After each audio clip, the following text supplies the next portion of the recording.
The average person in the UK checks their smartphone about 221 times a day. From Alan Turing's first computer in 1948 and Tim Berners-Lee's conception of the early internet in 1989, our lives have changed dramatically in the way that we relate to each other, and most probably they'll never be the same again. A recent survey found that 99% of young people aged between 16 and 24 use their social media every week. So how can we work with young people to enable good ways of being a digital citizen and make the most of that opportunity while being aware of and therefore avoiding, where possible, some of its potential pitfalls? Recent reports have highlighted that anxiety of online relationships and interactions can be significantly detrimental to the well-being of young people and those of all ages. 65% of young people feel overwhelmed by technology. 65% wish they spent less time looking at their screen. And 78% feel downtime is important. However, a colleague of mine really helpfully pointed out that telling young people not to use social media is a bit like preventing them from going into the playground when they're at school, or not letting them go on the swings or the slide when they go to the park. So are you a digital native or a digital immigrant? Some time ago, at the end of a family evening meal, my son wanted to leave the table. And I was surprised, as I hadn't realised that the usual dad's taxi would be required when he stated, "Can I go now? I'm going to spend some time with my friends." This confused me as I hadn't been asked to ferry him across town, but then it dawned on me he was going upstairs to play a game with his friends online. This wasn't diminished to a virtual experience for him. No, it was as real as it gets. It was a present reality for him. To me, interacting online would only ever feel like a pseudo-relationship, inferior to a face-to-face meeting, in the same way as a phone call. To him, it was as though his friends were in the same room. It was as though it was a part of a football game being played in school during a break. My older child was born in the year 2000, and he's only ever lived in the age of the internet, whereas I've had to come to terms with it myself, albeit probably far too slowly. And that world I was born into has changed beyond all recognition. If something you had bought was being delivered to you by post when I was growing up, it was either ordered from a catalogue or had been paid for by a postal order. I've had to learn a new culture and how to live in a new digital world.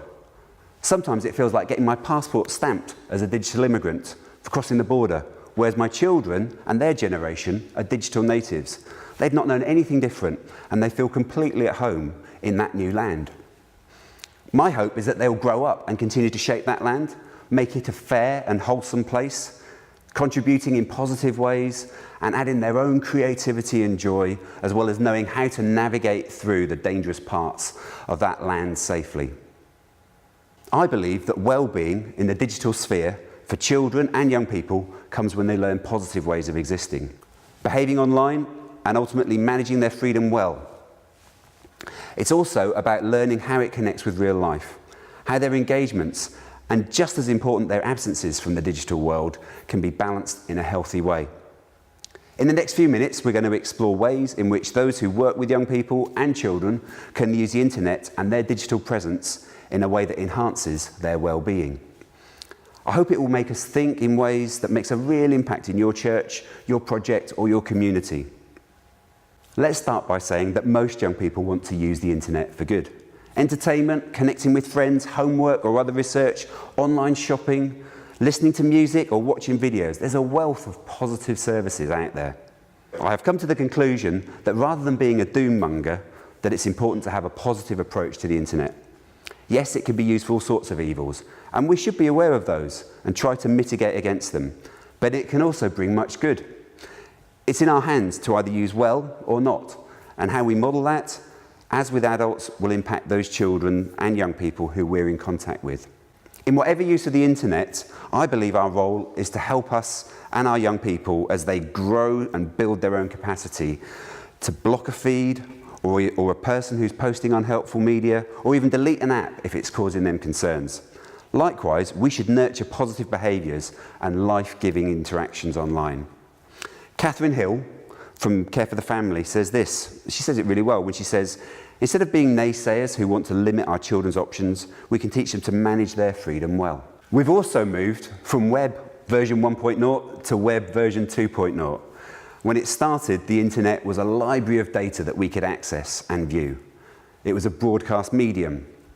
Now we're in web version 2.0. It's there to interact with, comment on, and we, the users, generate the content, which is up there to view. And then we get to comment some more on it as well. And it's a feedback loop of that. One example is pictures. In the year 2015, with the increasing popularity of apps such as Instagram and Snapchat, it was estimated that more pictures were taken digitally than had ever been taken on film since the invention of the photograph. It was estimated something like 3 trillion photos were taken that year. Everyone is a photographer with a high-resolution camera in their pocket, and there is no need to wait for the photos to come back from the developers or printers to the post. They're instantly able to be viewed and shared, and then often just discarded. Due to increased internet capacity, video is also taking on an even more influential place online, like this. And many young people express their desire to be a career YouTuber or vlogger.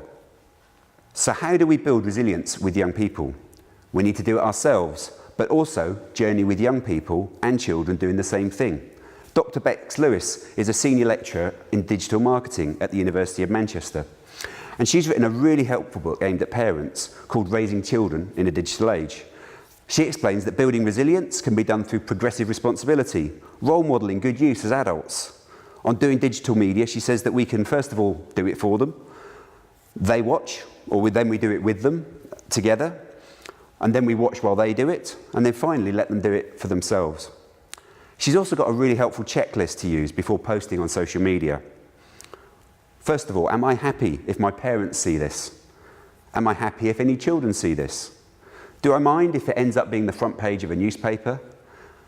And finally, can my worst enemy do anything with this? Another similar touchstone is the think mnemonic.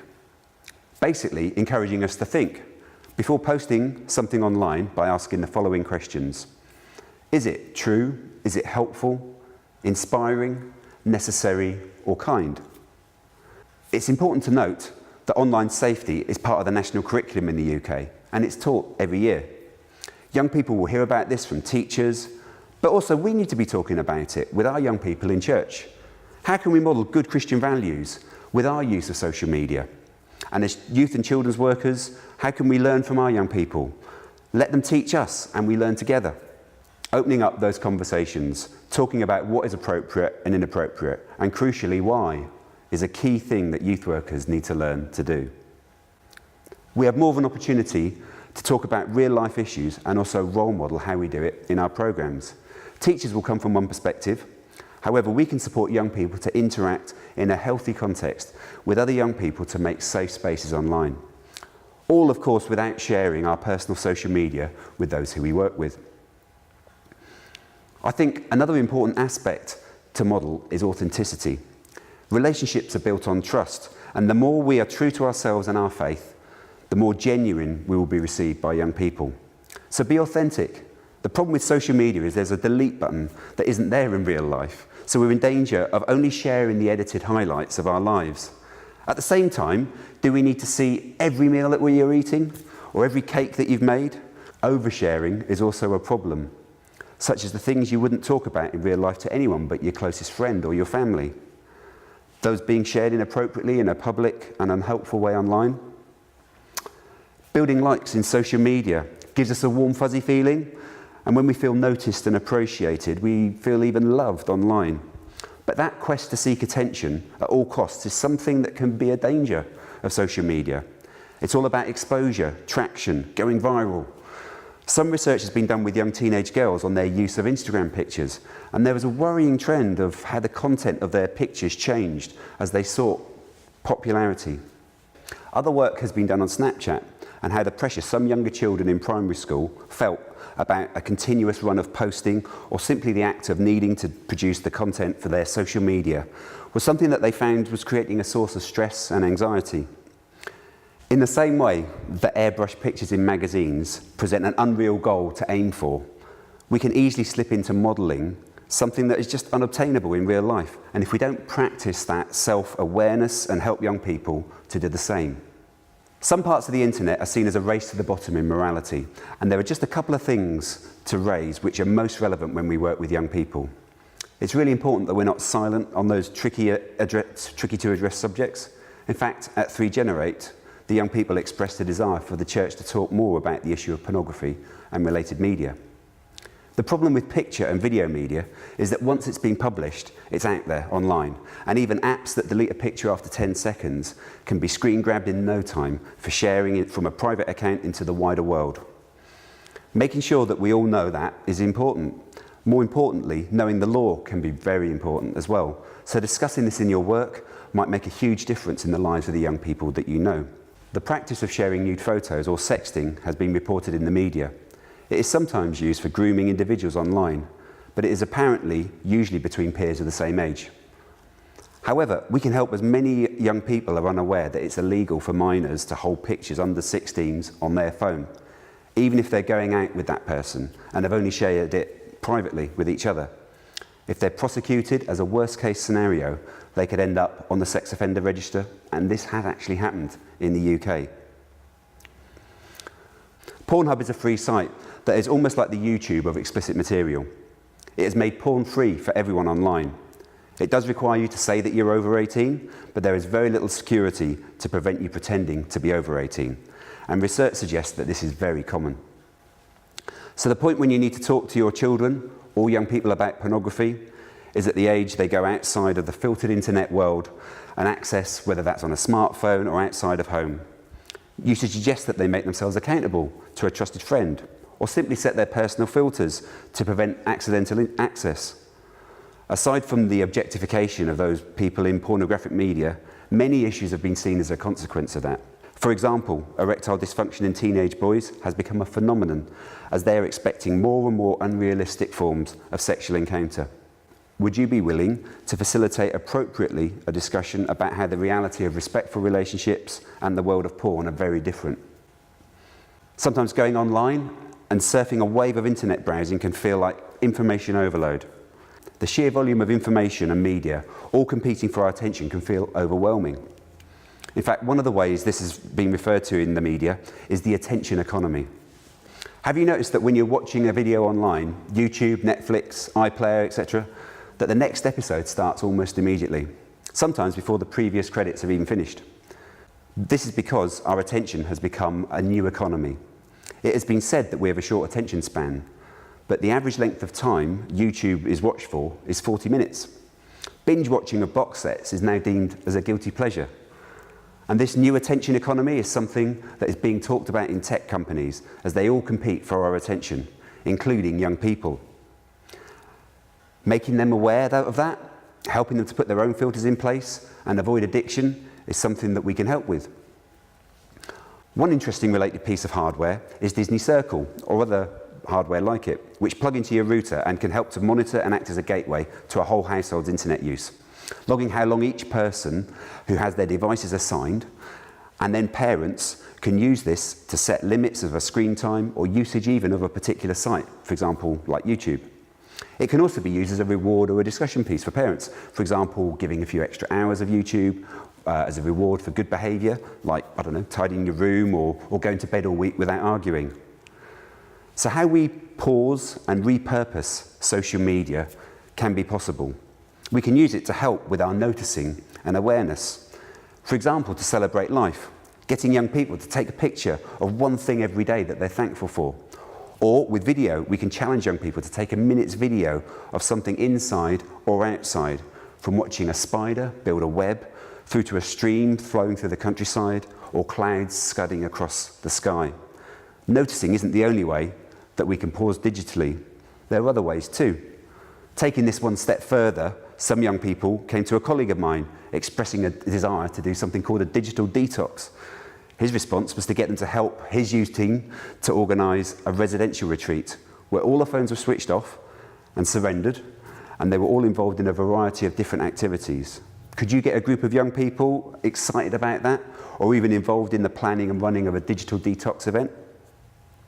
I also know of youth workers who are working on what a digital pilgrimage might look like, and how we can harness the digital world to make journeys as a digital pilgrim. learning from the tradition of sacrifice, journey and travelling different roads to arrive at the same sacred place of significance. Learning from the tradition of sacrifice, journey and travelling different roads to arrive at the same sacred place of significance.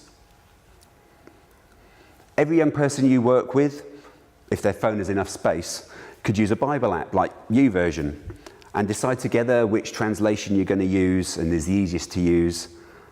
Or you could simply ask your young person to suggest other suitable apps, for example, one around prayer or one around Lent. Make sure you know your online safeguarding policy and, most importantly, put it into action. If you haven't got one, there are lots out there online. And of course, the well pages of the Methodist website have got all sorts of resources on there as well. As a rule of thumb, essentially treat online spaces in the same as you do real spaces. You wouldn't dream of taking a young person into a quiet room and close the door without telling another leader. And don't do it in a digital space either. Always be accountable and share public spaces online. You can do that in WhatsApp groups, in public comments, or just simply by copying in your line manager or another team member. Before you finish watching this video, it's important, I think, to put some personal action planning into place. Was there anything that you want to know more about or explore? When have you last read or revised your online policy? At the rate of change of the online world, it probably needs revising, I would think, at least once a year. Most importantly, how are you going to embed your learning into your practice? So what are you going to do? Now, maybe just make a note of one or two things that stuck out for you. Over the next week, could you have a conversation with someone in your youth team or a church member? In the next 30 days, is there something you want to plan with young people? Maybe that they take the lead on? Could they present their digital world to leadership or their congregation? And how could you help equip them to explore that? Thank you very much for listening, and I'll hopefully meet you on the online world somewhere.